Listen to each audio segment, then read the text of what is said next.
असल मनोरथ एको ही है प्राणी आया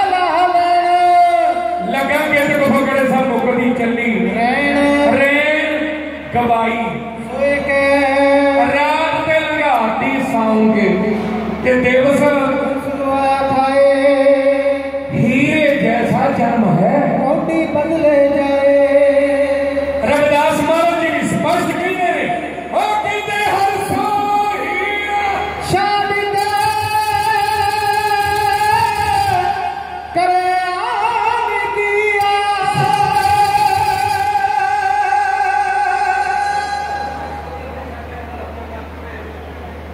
एक करते बोलता छाइदा ने करते रहने इको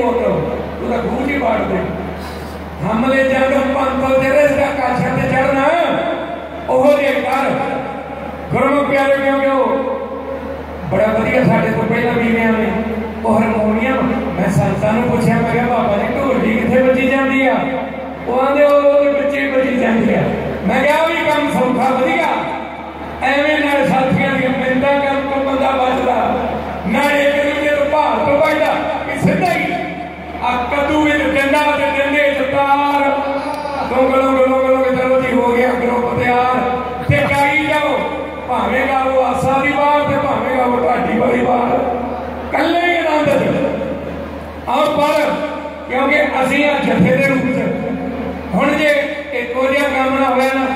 ते फिर गल नहीं बननी क्या मेरा एको ही मां एक बात लेने इहदे ते बदल बदल के गा लेने आओ उन्हां महापुरखां नूं वड्डा सरकार भेंट करिए और मेरी एक बेनती प्रवान करियो वेखो महापुर की कहते हैं महापुर की प्योर के पैदा करो मिलावट मिलावट वाली चीज कोई भी चंगी नहीं। वेखो जे दुध मिलावट वाला वैसे किरपा पूरी आ बाबे दी इन्ना पंजाब च दुध पैदा नहीं हुंदा जिन्ना हड्डियां ते विकदा भी कित्थों आउंदा ओ नकली होई आ दुध भी नकली घ्यो भी नकली हुण ते कई बारी मां भी नकली ते प्यो भी नकली सब कुछ नकली काम ही हो गया।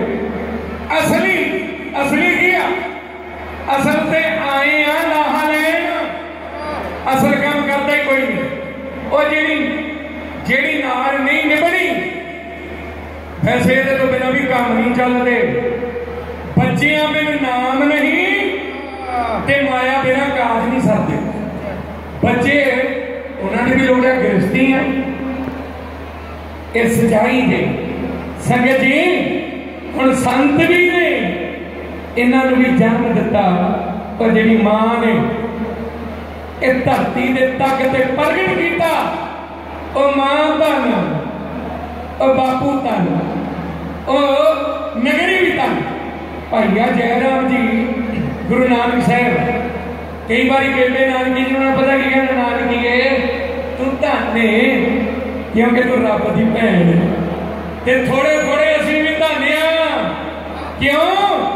तेरा नाता रब नाल ते साडा नाता तेरे नाल ते सासी धन तां है महापुरखां दा जन्म मोरावाड़ी विच होया ओ मोरावाड़ी नगरी जिस धरती ने ब्रह्म ज्ञानी बाबा भगतू जी धन गुरु नानक साहिब के गुरसिख ऐसी वो महान हस्ती अज भी उतों मन चंदियां दौलतां बरकतां बख्शिशां हर कोई झोलियां भर के जाता। संगत जी महापुरखां दा खेल ही यह है बाबा सतनाम दास जी जिन्हां उत्ते कृपा सामने बाबा भोला जी बड़ी वड्डी हस्ती ने कबीर साहब जिन्हें देखो श्री गुरु ग्रंथ साहिब जी इतने रविदास जी भी रामानंद जी भी कबीर जी भी धन्ना जी भी और धन गुरु नानक साहिब कोई जगह रब कोई है ते रब तो बिना जब है ही कोई नहीं फिर दूजा तो है ही नहीं एक ओंकार और एक है सतनाम ते ओ सच्चा है ओनू मिलना ओदे दर्शन करने ने ओदे दर्शन ना महापुरखा चलते कालियोग कारी पत्तरी बरस रहे जगत में जल मरता संसार इन्हां संतां दी कृपा इन्हां महापुरखां दी कृपा च महापुरखां करके इत्थे कदर तो होई उन्हां महापुरखां ने इत्थे तप कीता अज ते करोड़ों रुपया दी छिड्डां बन गई, करोड़ों रुपये लगते पानी धरती चो प्रगट करने लखा करोड़। ते जदों वो आए और संगत जी और रब दे नाल परमेश्वर दे विच भेद और महापुरख तत्व ते और रब नूं जो कह देन रब वो करदा। संगत जी जिनका कहया दरगाह चले, इन्हां लग्या दरगाह चलदा कि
कलियां वाले ने खालसा प्रगट किया, प्रगटिया खालसा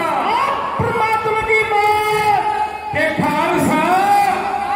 की बात अकाल पुरख वाहिगुरू जेड़ा है ही अकाल पुरख का खालसा भी ओदा ते फतेह भी ओदी। ये जेड़ा शरीर आ साधु भी ओदे ते तुसी भी असी कोई भलेखा ना खाइए, आप सारे रब दे आ। ऐसा कोई भी नहीं जिहदे अंदर परमेश्वर नहीं बैठा। उसने जो पैदा किया उहदे विच है। संगत जी उहदे घरे ही आउंदे आ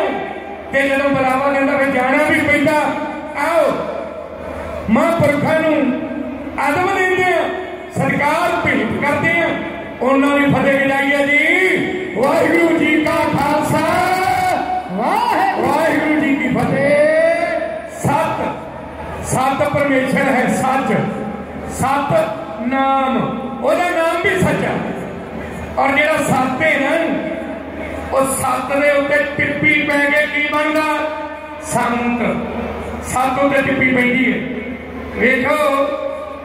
परमेश्वर ने पंचां नूं प्रधानगी दी। जे खालसा भी साजिया, महाराज ने पंज प्यारे साजे, तो पंज प्यारे कोई किते आउंदा कोई किते आउंदा, उन्होंने एकजुट करता। फिर पंजे ही रहितां जड़ियां बाहरी ने कछ कड़ा किरपान कंघा कशहरा ते पंज बाणियां जड़ियां रखियां भी पंज अमृत वेले शामां दी संध्या दी बखरी ते तत्त भी पंजे ही ने। आ जिहड़ा शरीर बनिया ना ये पंज तत्तां दा बनिया बंदा। धरती आकाश पौन पानी ते अग, हुण अग अग ते पानी पा दिओ वो बुझदी आ, पर परमेश्वर ने एक जगह ऐम बन के बिठा दी। और कितनी बड़ी कृपा। कोई बंदा कोई दुनियावी चीज बना दे ना ते असीं कहदे भोले भोले भी बड़ा तगड़ा इंजीनियर, बड़ा तगड़ा ये कारीगर, पर परमेश्वर तो वड्डा केड़ा। कितनी दुनिया बनाई, सृष्टि बनाई, सारी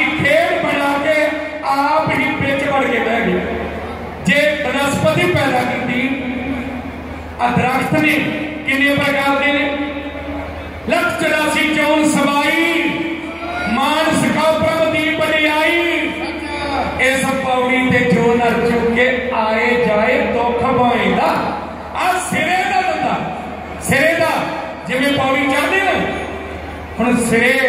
ते बंदा पहुंचा हो मंजिल ते पहुंचा हो सिरे तो डिगे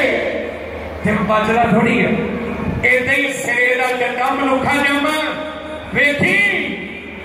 यही इनू कट्टे ना रोड़ दे। गुरु अर्जुन देव जी महाराज सुखमनी साहब रोज पढ़ते हैं भागा वाले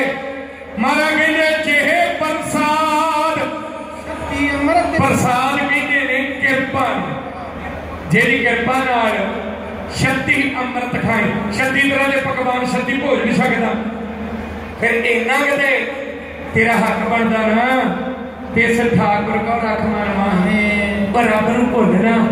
और परमेश्वर नूं भुलना किहड़े नूं ओ जेदी रहमत दा सदका तू दोए वेले जेदी रहमत दा सदका तू दोए वेले जेदी रहमत दा सदका तू दोए वेले